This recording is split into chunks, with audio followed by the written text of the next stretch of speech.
Hello guys, good morning to all of you. This is Magiraj here and now we are going to get discuss about the Ampere circuital law. अब हम ampere का परिपथी नियम तथा परिनालिका के बारे में डिस्कस करेंगे। तो सबसे पहले एम्पियर का परिपथी नियम,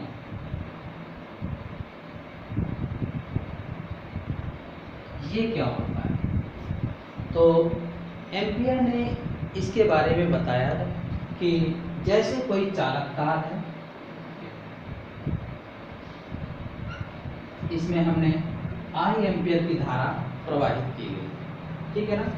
मान लेते हैं कि इससे कुछ दूरी पर R दूरी पर कोई बिंदु P लेते हैं जहां पर चुंबकीय क्षेत्र ज्ञात करना है। तो चाहे ये बिंदु यहाँ हो या कहीं पर भी हो, R दूरी पर कहीं पर भी इस तार के चारों तरफ है, जहां पर भी है सब जगह चुंबकीय क्षेत्र समान ही होगा और त्रिज्य होगा।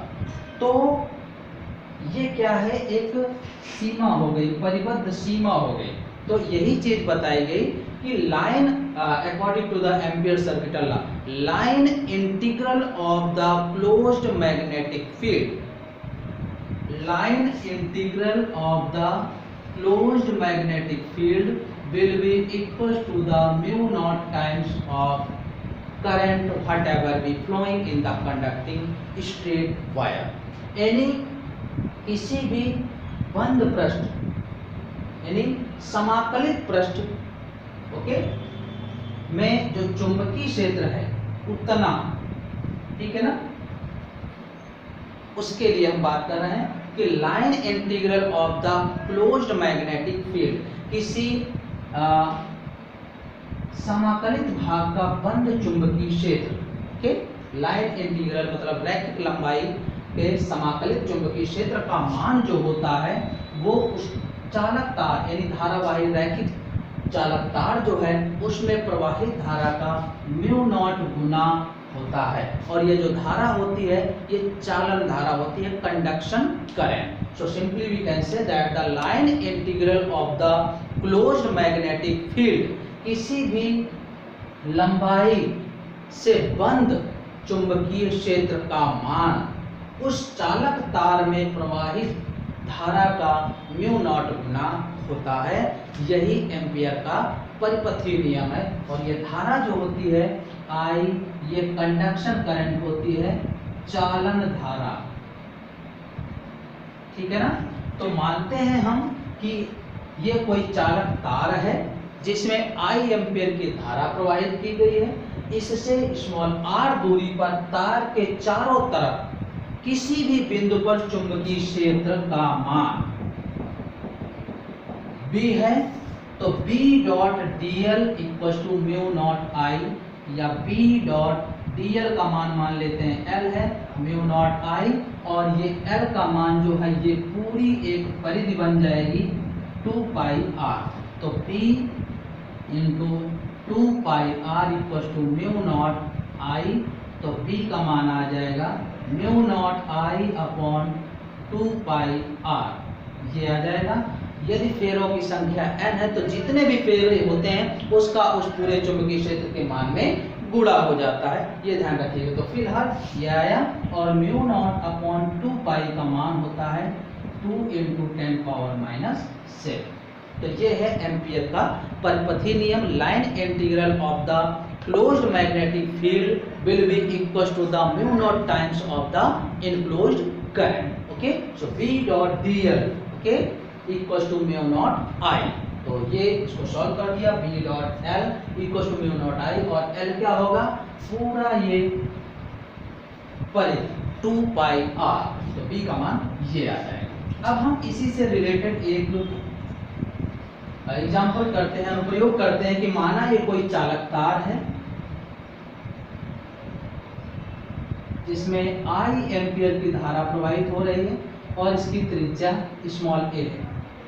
ओके, तो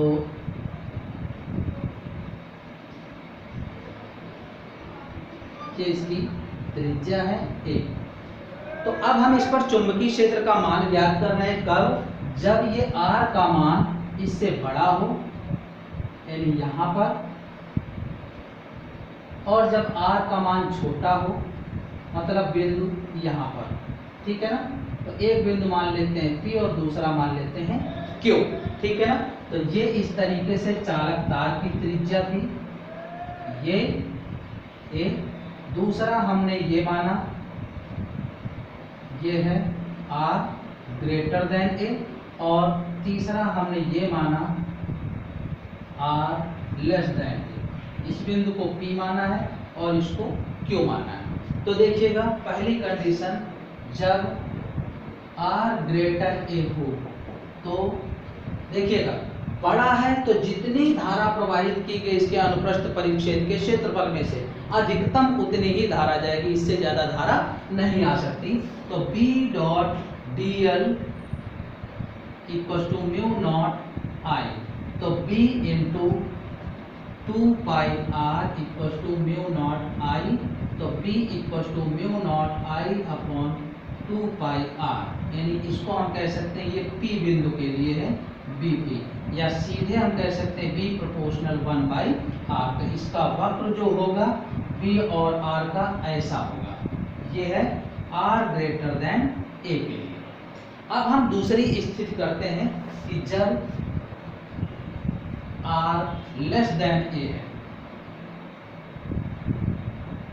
तो देखिएगा, अब अगर त्रिज्या कम है, R का मान A से छोटा है, तो धारा बदल जाएगी।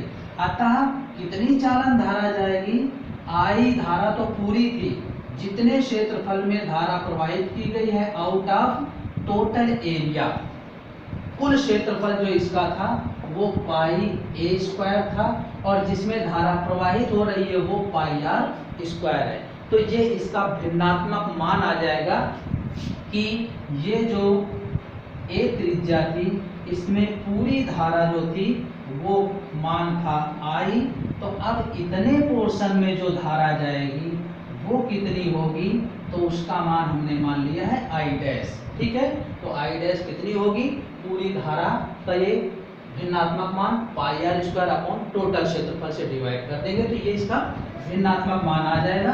तो अब हम इस धारा का मान भी ज्ञात कर सकते हैं, I dash equal to I R square upon A square, तो B डॉट dl यानी 2 pi R equal to mu not I dash, तो B equal to mu not upon 2 pi R into I R square upon A square, तो ये आ जाएगा mu not upon 2 pi I upon A square into R।